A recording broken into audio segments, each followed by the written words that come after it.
Akkam jirtu kabajamtoota daawwattoota Oromiyaa International Broadcasting irraa oduu har'aaf qabnu qabannee dhiyaannee jirra. Oduu waliin Khalifa Abdullaati. Naannoo Beenishaangul Gumuzitti haleellaan irra deddeebiin raawwatamaa jiraachuun dhagahame. Haleellaan hanga ammaatti deemaa jiru kun hanga ammaa furmaata waaraa kan hin arganne jiraachuu jiraattonni naannichaa dubbatan. Qondaaltonni naannichaa warreen haleellaa irra deddeebiin dhaqqabsiisaa jiran kun finciltoota ergamtootii fi abaa'oo shanii waliin hojjetu maqaa jedhu kannaafii jiraachuun beekame. Haa ta'u malee haleellaa kanaaf qaamni ofitti amantummaadhaan ifatti itti gaafatamummaa fudhatee hin jiru. Gabaasa dabalataa Muhammad Salaam akka ta'an kanatti biraan ga'a.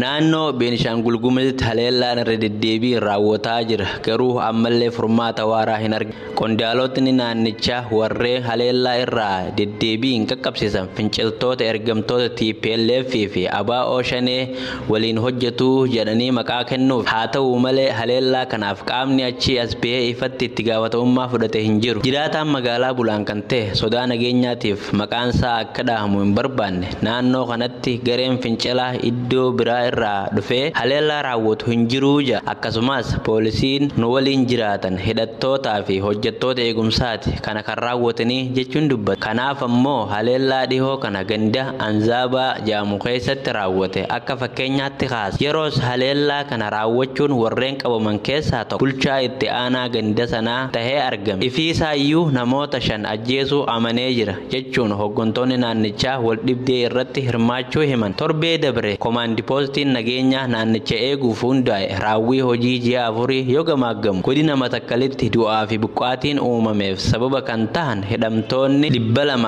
284 haxaa'amuun ibsamee jira. Beenishaangul Gumuz keessatti namootni rasaasaan ajjeefaman dabalataan haleellaan walitti fufiinsaan naannichatti raawwatamu keessatti hirmaannaa qabu kan jedhaman hooggantoonni mootummaa 66 irratti tarkaanfiin siyaasaa fudhatamuu ibsamee jira. Garee fincilaa waan jedhamu hin jiru kan jedhu namni maqaan isaa akka dubbatamu hin feene kun ofiisaayyuu qaama rakkinichaatii jedhe. Kanaaf immoo haleellaa naannoo Gumlaa jedhamutti raawwate ragaa dabalataatii jedhee dubbata. Shaggar lixaa ona daannoo ganda bakkee sirbaa iddoo addaa gooroo giddaa jedhamutti sadaasa 26 bara 2013 ilmaan keessantu shanee keessa jiraa fidaa jechuudhaan dhukaasa naannocha irratti bananii namoota hedduu madeessanii kaanis reebicha hamaa irratti gaggeessanii jiraachuu maddeen keenya OIB himanii jiran.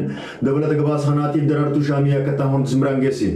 Shaggar lixa Oromiyaa ona daanoo ganda bakkee sirbaa iddoo addaa gooroo jidduu jaamtutti sadaasa 26 bara 2013 ilmaan keessantu shanee keessa jira jechuudhaan waraanni mootummaa ilmaan keessan naannoo kanatti arginee fidaa jechuudhaan dhukaasa namoota irratti bananii namoota hedduu madeessanii kaanis reebicha hamaa irratti raawwatan kaanis harka isaanii caccabsanii akka ummata miidhaan maddi keenya OIB'tti himan. Kana malees qabeenya obbo Dirribsaa wiirtuu jaamu guutumaan guututti erga ibiddaan gubaniin boodatti maatii isaa hunda waliin fuudhanii ukkaamsanii akka hidhan dubbatan. Maatiiwwan hidhaman kana keessaa obbo Dirribsaa wiirtuu aadde Kitaabee Diroosaa obbo Lammaa Dirribsaa fi akkasuma shamarree Lelisee Dirribsaa shamarree Kookeetii Dirribsaa fi shamarree Ubriinsii waggaa 12 tan taate Jiituu Dirribsaa kan jedhamu mana hidhaa ona daanoo keessatti badii tokkoon maletti waraanni mootummaa akka dararaa jiru dubbatan. Akkasumas abbaa jaalaa Hacaaluu Goobanaa jiruu fi harmee isaa Sintaayyoo Qalbeessaa dararaa jiru jechuun dubbatan. Obbo Goobanaa qoftiin hidhaa akka jiranii maatiin isaa kan eessaa akka geeffame wanti beekame hin jiru jechuudhaan dubbatan. Walumaa galatti dararaa fi hidhaa ajjechaan qaama mootummaa ammaan tana afaan qawweetiin biyya bulchaa jiruun uummata irratti raawwatamaa jiru kan duraanii caalaas waan nama yaaddeessuu fi gochi isaan raawwachaa jiran gocha suukanneessaa dhala namaa irratti hin raawwatamne jechuun dubbatan. Godinoota Oromiyaa iddoo garaagaraa keessatti sirna mootummaa bilchiginnaatiin hidhaa fi dararaan ilmaan Oromoo irratti deemaa jiru akkuma itti fufetti jira. Torbee lamaan dabran kana keessatti hanga ammaatti barsiisota baay'eetu mana hidhaa mootummaatti darbatamee jira. Dabalata gabaasa kanaatiif lalisaa sabaa waan qindeeffate qaba. Barsiisota sabboonummaa qaban goleelee Oromiyaa keessaa quuqama qabaachuu qofaaf hidhamaa jiraachuun beekamaadha. Akka odeeffannoo Yuunivarsiitii Mattuu irraa nugeetti barsiisota hedduu hidhaa jiru. Haaluma kanaan barsiisaa Shallamaa Durataa barsiisotaa fi barsiisaa Filii Deekoosaa bakka isaan hojjechaa jiran irraa qabanii hidhaa geessuun beekameeti jira. Barsiisota dabarsaa kennaa namni jiru pirezidaantii Yuunivarsiitii Mattuu nama Dr. Indeganaa nama jedhamu jechuudha. Namni kun jibba Oromummaarraa qabuu fi warri keessa beekan addeessaniiti jiru. Waggoota 30 oliif imbaasii Itaalii Finfinnee jiru keessatti dahatanii kan turan qondaaltonni olaanoo dargii lama guyyoota muraasa itti aanan kana keessatti gadhiifamuu malu jechuudhaan abbaan alangaa waliigala federaalaa dubbatan. Dabalata gabaasa kanaatiif Daraartuu Shaamii akka ta'umaatti biraan geessi. Itoophiyaan qondaaltota olaanaa dargii lama gadhiisuuf jetti. Waggoota 30 oliif imbaasii Itaaliyaa jiru keessatti dahatanii kan turan qondaaltonni olaanaa dargii lama guyyaa muraasa itti aanatti gadhiifamuu mala jechuudhaan abbaan alangaa federaalaa dubbate. Qondaaltonni olaanaan lamaan kun Konoleel Biraanuu fi akkasuma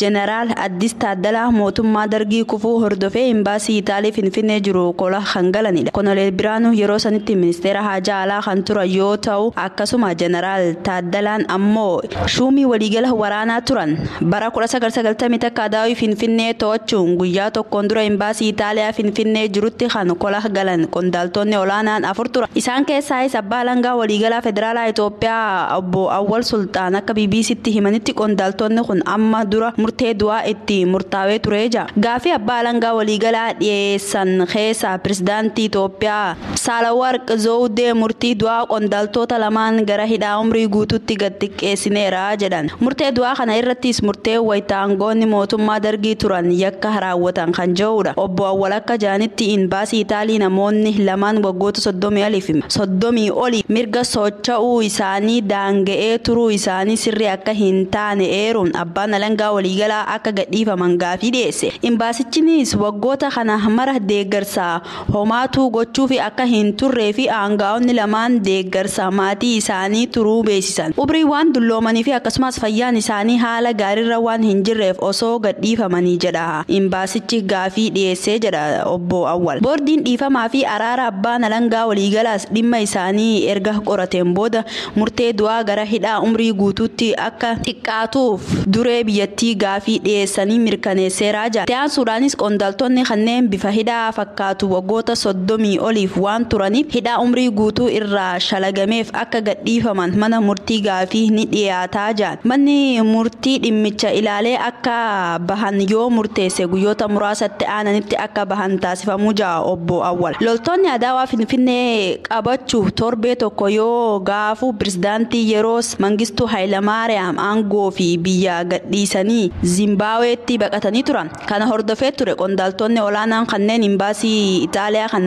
kola gaafatan. Mootummaan Itoophiyaa qondaaltota kana dabarsee akka kennuuf mootummaa Itaalii irra deddeebiin gaafii dhiyeessullee Itaaliin gaafachuu gaaficha kufaa gochuudhaan namoota kanaaf dahoo taatee turte. Kanaaf jecha qondaaltonni olaanaan kanneen bakka hin jirreetti himatamni murtee du'aa itti murtaa'e. Yeroo sanaan gaa'onni imbaasichaas kola galan 8 yoo ta'an 4 isaanii fedhii isaaniin imbaasicha gadhiisanii akka bahan himama. Warra amma hanga gad dhiifaman jedhamanii lammatatti dabalatan torbee tokkoof Mangistuun bakka bu'uu biyya kan bulchaa turan Jeneraal Tasfaayee Gabra Mikaa'el, ministeera muummee itti aanaa kan turan obbo Haayiluunis waggoota dheeraaf imbaasicha keessa kan turanidha. Booda sababa garaagaraatiin achuma keessaa lubbuu isaanii darbatu himama. Qondaaltonni olaanaan mootummaa dargii hedduu murtii hidhaa umrii guutuu fi du'aan itti murtaa'ee kan ture yoo ta'u irraa hedduun isaanii miidhaa waggaa 20 booda dhiifamaan gadhiifamuu isaanii ni yaadatama.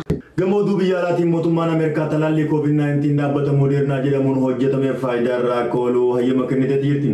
Dabalata gabaasa kanaatiin Maamad Absalaam akka ta'amuunis biraan ga'a. Mootummaan Ameerikaa talaallii COVID-19 dhaabbata Moderna jedhamuun hojjetameef faayidaa irraa akka ooluuf hayyama kenne. Bulchiinsi dawaa fi soorata Ameerikaa talaallii Pfizer BioNTech erga hayyame torban tokko booda talaallii saffisaan raabsuuf jiru. Kanaaf doozii miliyoona 200 bitachuu kan barbaaddu wayita ta'u doozii miliyoona 6 raabsuuf dhaabbatichi qophaa'eera. Ameerikaan biyyoota namoonni humni 300 fi humni 13 fi 500 koronaa vaayirasiin lubbuu itti dhabanii fi namoonni miliyoonni 17.5 vaayirasichaan qabaman ta'uu ragaa yuunivarsiitii John Hopkins ni agarsiisa. Koomishinarri bulchiinsa dawaa fi soorata Ameerikaa Stephen Hahn talaallichi saffisaan hayyamamuun tarkaanfii murteessaa biroo weerara addunyaa walgahii kana qolachuuf gargaaru ta'uu dubbatan. Talaalliin COVID-19 bu'aa sobaa mul'isuu akka hafu talaalichi hayyama kan argate gartuun ogeeyyii kamisa darbe talaalichi namoota ganna 18 ol irratti miidhaa qabaachuu erga madaalanii booda bu'aa qabeessa ta'uu mirkaneessuu isaanii hordofeet. Ameerikaan qaamoleen dhimma dawaa to'atan jalqaba torban